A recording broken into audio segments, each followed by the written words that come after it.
नमस्कार साथियों, एक बार फिर आप सबका history with Vijay sir YouTube channel पर हार्दिक स्वागत। हम देख रहे थे राजस्थान के इतिहास को जानने के स्रोत, जिसमें आज का हमारा टॉपिक रहने वाला है मुद्रा शास्त्र। अगर आपको वीडियो अच्छा लगे तो लाइक करें, शेयर करें और चैनल जो है history with Vijay sir subscribe करें। तो आओ देखते हैं राजस्थान के इतिहास को जानने के स्रोत में मुद्रा शास्त्र।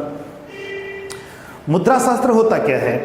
मुद्रा शास्त्र के बारे में हम थोड़ी चर्चा कर लेते हैं। मुद्रा शास्त्र कहते हैं सिक्कों के अध्ययन को मुद्रा शास्त्र कहा जाता है। जब हम सिक्कों का अध्ययन करते हैं, सिक्कों के बारे में जो हमें जानकारी मिलती है, सिक्कों के अध्ययन को मुद्रा शास्त्र कहा जाता है। एक क्वेश्चन पूछा गया था कि मुद्रा शास्त्र को किस नाम से जाना जाता है, तो इंग्लिश में अगर देखें तो इसे कहा जाता है न्यूमिसमैटिक्स। मुद्रा शास्त्र, सिक्कों के अध्ययन को न्यूमिसमैटिक्स कहा जाता है। सिक्कों का जब हम अध्ययन करते हैं तो हमें ये जानकारी मिलती है कि सिक्का जो है कितना पुराना है, या भारत में चलने वाले जो सिक्के हैं इनका इतिहास कितना पुराना है, इसके बारे में हम जानकारी ले लेते हैं। भारत के इतिहास में लगभग 600 ईसा पूर्व जो चलने वाला सिक्का था उसे कहते थे आहत मुद्रा। आहत का मतलब है टूटा फूटा या घिसा पिटा जो सिक्का होता था।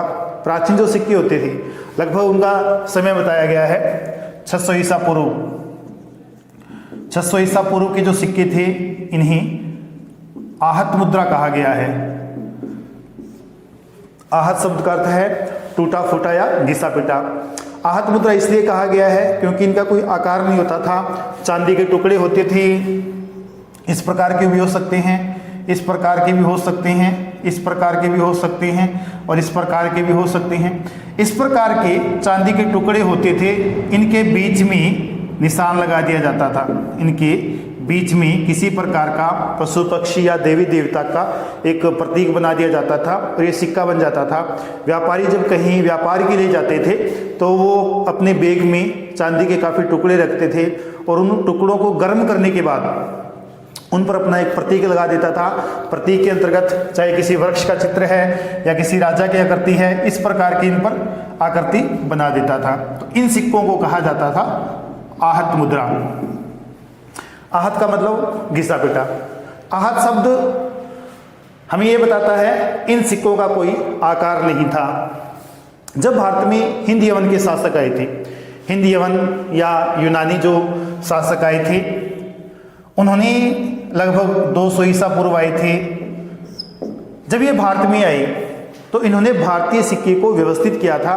भारतीय मुद्रा को व्यवस्थित करने का अगर किसी ने काम किया था तो वो थे हिंद यवन के शासक। भारत में रहे और सबसे पहले भारतीय सिक्के को आकार दिया।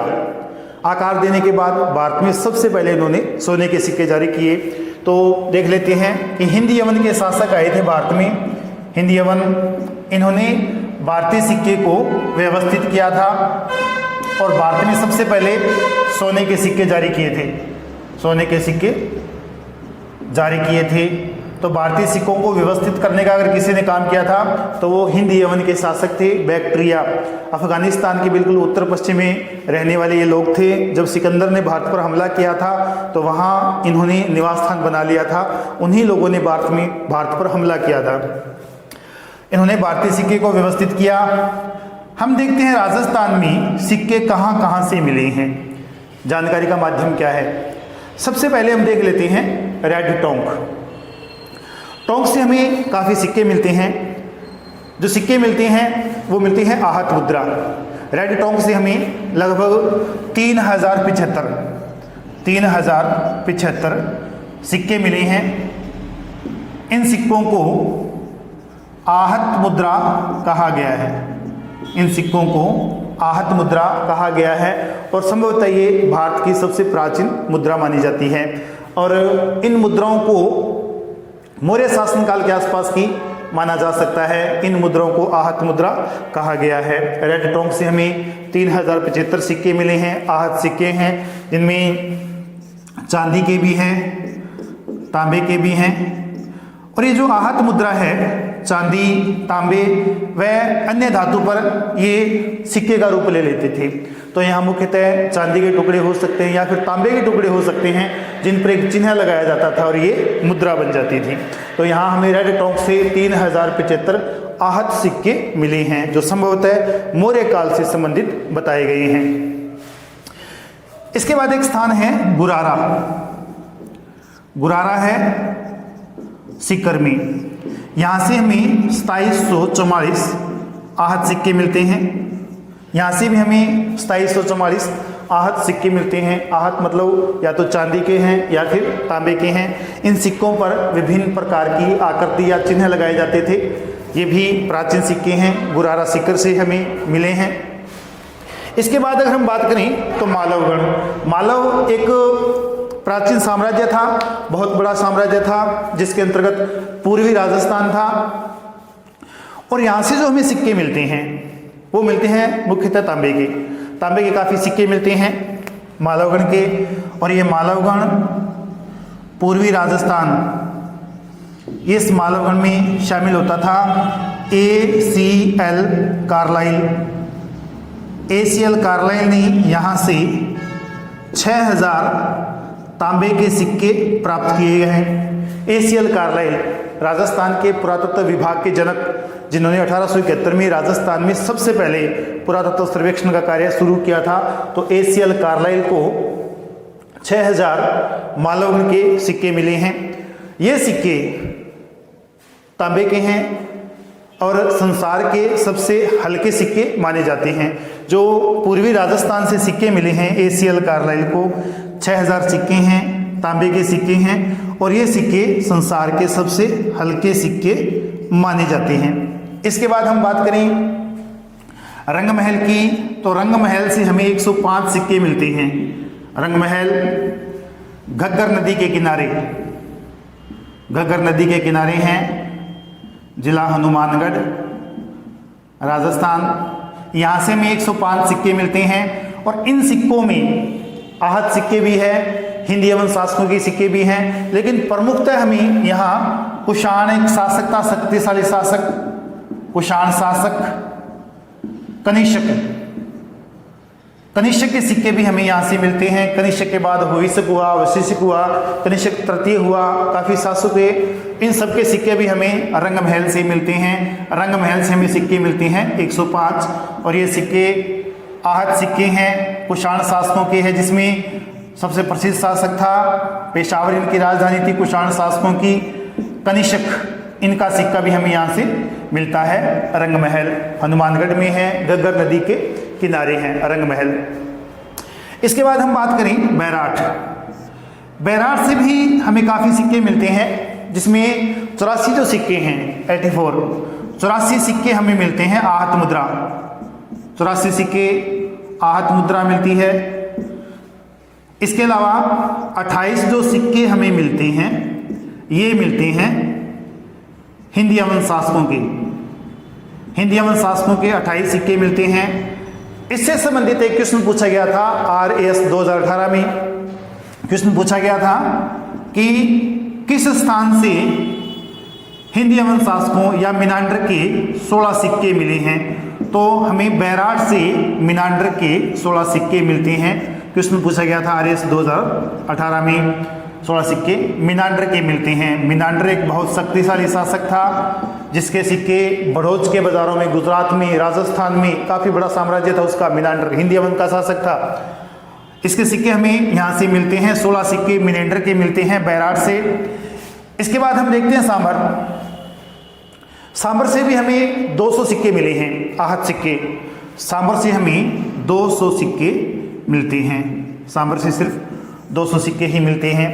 इसके बाद हम बात करें गुप्तकालीन सिक्कों की। गुप्त काल के सिक्के राजस्थान में काफ़ी मात्रा में मिले हैं। काफ़ी मात्रा की अगर हम बात करें तो जयपुर के आसपास एक बुंदावली स्थान है, बुंदावली, यहाँ से हमें काफ़ी सिक्के मिले हैं। अजमेर के आसपास, अजमेर के पास एक स्थान है सायला, यहाँ से हमें 13 सोने के सिक्के मिले हैं समुद्रगुप्त के। और भी जयपुर के आसपास जो क्षेत्र है वहां से हमें गुप्त काल के सिक्के मिलते हैं। एक स्थान है बयाना, बयाना भरतपुर, यहां से हमें लगभग 2000 सिक्के मिले हैं। बयाना से हमें 2000 सिक्के मिले हैं। और राजस्थान के प्रसिद्ध इतिहासकार गोपीनाथ शर्मा के अनुसार यहां से 1800 सिक्के हमें मिलते हैं। इन 1800 सिक्कों में या इन 2000 सिक्कों में हमें सबसे ज्यादा सिक्के मिलते हैं 961, वो मिलते हैं चंद्रगुप्त विक्रमादित्य के। चंद्रगुप्त विक्रमादित्य के 961 सिक्के हमें मिलते हैं। ये जो सिक्के मिलते हैं गुप्तकालीन सिक्के राजस्थान में, चाहे जयपुर है, जयपुर का स्थान है भुनावली, अजमेर का सायला है, बयाना है, तो यहाँ से हमें एक सिक्का मिलता है गुप्तकाल का सिक्का, गुप्तकालीन सिक्का। जैसे हम बात करें ध्वजशैली, ध्वजशैली का सिक्का है। एक शासक है जिसने ध्वज पकड़ रखा है और ये सिक्का सोने का है। उस समय भारत का शासक था जब सिक्के ये मिले हैं, तो सिक्का प्रतीक है ये समुद्रगुप्त का, समुद्रगुप्त का हमें सिक्का मिलता है। गुप्त शासकों के लगभग सभी के सिक्के यहाँ से हमें मिलते हैं राजस्थान से। तो ध्वज शैली का सिक्का जो मिला है वो मिला है हमें समुद्रगुप्त का। 2 शैलियां और हैं, एक है छत्र शैली, एक तो छत्र शैली है, और एक है अश्वारोही शैली, अश्वारोही शैली। ये दोनों सिक्के हमें मिलते हैं राजस्थान में सायला अजमेर से। तो यहां से हमें जो सिक्के मिलते हैं ये मिलते हैं विक्रमादित्य के, विक्रमादित्य के सिक्के मिलते हैं छत्र शैली के और अश्वारोही शैली के। इसके बाद हम बात करें गुर्जर प्रतिहारों की, तो गुर्जर प्रतिहारों के जो सिक्के हमें मिलते हैं वो मिलते हैं हमें सोने के, चांदी के तथा तांबे के। ये सिक्के हमें मिलते हैं और ये मिलते हैं हमें मारवाड़ से। ये सिक्के हमें मुख्यतः मारवाड़ से मिलते हैं। और ये जो सिक्के हैं इन पर हमें उपाधियां मिलती है। एक तो आदिवराह, एक मिलती है वराह नाम, ये उपाधियां हमें मिलती है। आदिवराह और वराह नाम ये उपाधि हमें मिलती है। गुर्जर प्रतिहारों के सिक्के हैं, सोने चांदी व तांबे के सिक्के हैं, मारवाड़ क्षेत्र से मिले हैं आदिवराह या वराह नाम सिक्के। इसके बाद हम बात करें चौहानों के सिक्के। चौहानों के जो हमें सिक्के मिलते हैं वो मत्स्य प्रकार के मिलते हैं, मछली बनी हुई ऊपर, या अश्वारोही प्रकार के सिक्के हमें मिलते हैं, मत्स्य सिक्के या अश्वारोही सिक्के। एक प्रसिद्ध विद्वान है एडवर्ड थॉमस। एडवर्ड थॉमस इन्होंने 1192 का एक जो सिक्का है उसका चित्र प्रस्तुत किया है। 1192 का एक सिक्का है उसका चित्र इन्होंने प्रस्तुत किया है। इस चित्र में इन्होंने बताया है कि एक सिक्का मिला है, इस सिक्के के एक तरफ तो मोहम्मद बिन शाम है, मोहम्मद बिन शाम है, और दूसरी तरफ पृथ्वीराज चौहान लिखा हुआ है। अब यहां जो सिक्के मिले हैं, चौहानों के सिक्के मिले हैं मत्स्य और अश्वारोही प्रकार के। एडवर्ड थॉमस ने 1192 का एक सिक्का उसका चित्र प्रस्तुत किया है। उसने कहा है कि एक तरफ मोहम्मद बिन शाम है, दूसरी तरफ पृथ्वीराज चौहान है। जब पृथ्वीराज रासो में हम अध्ययन करते हैं, पृथ्वीराज रासो का चंद्रप्रदायी की पुस्तक, चंद्रप्रदायी पृथ्वीराज के राजकवि थे, उस पुस्तक का जब हम अध्ययन करते हैं तो बताया जाता है चंद्रप्रदायी द्वारा कि जो शासक था मोहम्मद गोरी पृथ्वीराज को लेकर गजनी चला गया था। लेकिन यहाँ जब एडवर्ड साची ने इस सिक्के का चित्र प्रस्तुत किया है तो इसमें यह सिद्ध होता है कि मोहम्मद गोरी या मोहम्मद बिन शाम को मोहम्मद गोरी के नाम से जाना गया है। मोहम्मद बिन शाम पृथ्वीराज को अजमेर ले आया था और अजमेर में पृथ्वीराज ने इसके अधीन शासन किया था। और इसके सिक्कों पर हमें नंदी की मूर्ति भी मिलती है। नंदी मतलब शिव का वाहन, शिव का वाहन, इसकी मूर्ति भी हमें मिलती है। तो मोहम्मद बिन श्याम या मोहम्मद बिन गौरी ने सिक्के जारी किए थे। एक तरफ मोहम्मद बिन शाम है, एक तरफ पृथ्वीराज चौहान है। अजमेर का क्षेत्र था, पृथ्वीराज चौहान को दे दिया गया था। इसका मतलब मोहम्मद गोरी ने पृथ्वीराज को अपने अधीन कुछ समय तक शासन करवाया था अजमेर में। इन सिक्कों पर नंदी भी है और शिव का जो वाहन है नंदी, उसका अंकन भी हमें मिलता है। इसके बाद हम बात करें गधिया सिक्कों की। गधिया सिक्के किसे कहा गया है? तो जब उन्होंने राजस्थान पर हमला किया था, तो इन्होंने राजस्थान में कुछ सिक्के जारी किए थे। उन सिक्कों को गधिया कहा गया है। उन सिक्कों की आकृति है या उन सिक्कों पर जो एक मूर्ति होती थी, वो जैसे सिक्का है, इस पर जो मूर्ति है इस प्रकार की होती थी, एक तरफ थोड़ी पतली है, एक तरफ ये, तो गधे की आकृति के समान उस पर एक मूर्ति होती थी, इसलिए उन सिक्कों को गधिया सिक्का कहा गया है। और कहा गया है कि इन सिक्कों का जो प्रचलन है ये किया था फारस का एक शासक था बहराम शाह, उसने इन गधिया सिक्कों का प्रचलन किया था। इन सिक्कों को इंडो ससेनियन सिक्के भी कहा गया है। इंडो ससेनियन, भारत ईरानी शैली से मिश्रित सिक्के भी कहा गया है। और ये जो सिक्का है यह मुख्यतः मेवाड़ में चलता था, मेवाड़ में चलने वाला सिक्का था। इसके बाद सिक्का है फदिया सिक्का। ये जो फदिया सिक्का है ये पूरे राजस्थान में चलता था। फदिया सिक्का पूरे राजस्थान में चलता था। जब चौहानों का अवनति काल या हास काल था, चौहानों का जब पतन हुआ था, उसके बाद से लेकर 1540 ईस्वी तक राजस्थान में चलने वाला जो सिक्का था या राजस्थान में जो मुद्रा चलती थी उसे कहा जाता है फदिया सिक्का। चौहानों के पतन के बाद राजस्थान में जो सिक्का चलता था उसे कहते थे फदिया। 1540 तक चला था, पूरे राजस्थान में यह सिक्का चला था। इसके बाद हम बात करें मेवाड़ की। मेवाड़ राजस्थान का शक्तिशाली एक स्थान रहा है और यहाँ से जो हमें सिक्के मिलते हैं, सोने के मिलते हैं, चांदी के मिलते हैं, तांबे के मिलते हैं। तो यहाँ हमें मुख्यतः 3 प्रकार के सिक्के मिलते हैं। एक मिलता है चित्तौड़ी सिक्का, एक मिलता है भिलाड़ी, एक मिलता है उदयपुरी। ये सिक्के हैं चांदी के। अब इन सिक्कों का नामकरण कैसे हुआ? जैसे चित्तौड़ी है, भिलाड़ी है या उदयपुरी है। एक भारत का शासक था मोहम्मद शाह, शासक बना 1719 में, शासक रहा 1748 तक। तो मोहम्मद शाह रंगीला नाम से प्रसिद्ध है। उसके शासन काल में एक टकसाल थी चित्तौड़ में, एक टकसाल चित्तौड़ में थी, एक थी भीलवाड़ा में और एक टकसाल थी उदयपुर में। 3 टकसाल। चित्तौड़ से बनने वाला सिक्का चित्तौड़ी कहलाया, भीलवाड़ा से बनने वाला सिक्का भिलाड़ी कहलाया, उदयपुर से बनने वाला सिक्का उदयपुरी कहलाया। और अकबर के शासनकाल में चित्तौड़ में एक टकसाल थी और अकबर के शासनकाल में यहां से सिक्के भी निकलते थे। चित्तौड़ की टकसाल में जहांगीर के शासनकाल में निकलने वाला सिक्का एलची नाम से जाना गया। जहांगीर जब शासक था, इसके शासनकाल में जब राजस्थान में सिक्के चलते थे उन्हें कहा गया था एलची, एलची कहा गया। इसी प्रकार औरंगजेब के शासनकाल में राजस्थान में शाह आलमी नामक सिक्का चलता था।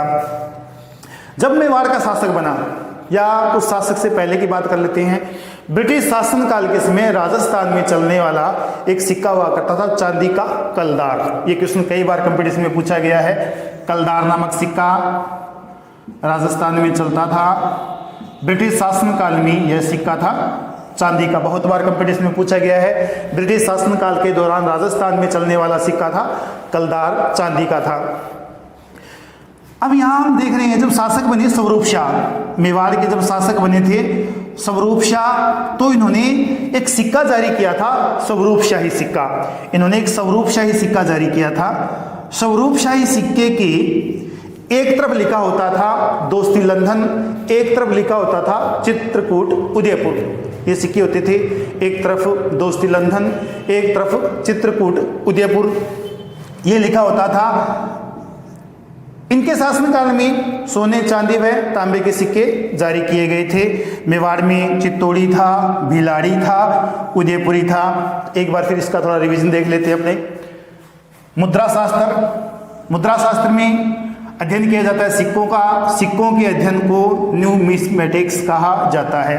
600 ईसा पूर्व के जो सिक्के हैं वो कहलाते थे आहत मुद्रा। 600 ईसा पूर्व के सिक्के आहत मुद्रा। आहत शब्द का अर्थ है टूटा फूटा या थका हारा।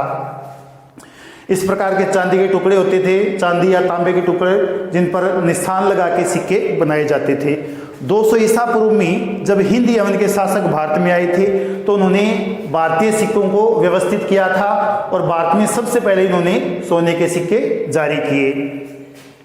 इसके बाद हम बात करें रेड टोंग की। रेड टोंग की खुदाई में हमें 3075 सिक्के मिलते हैं।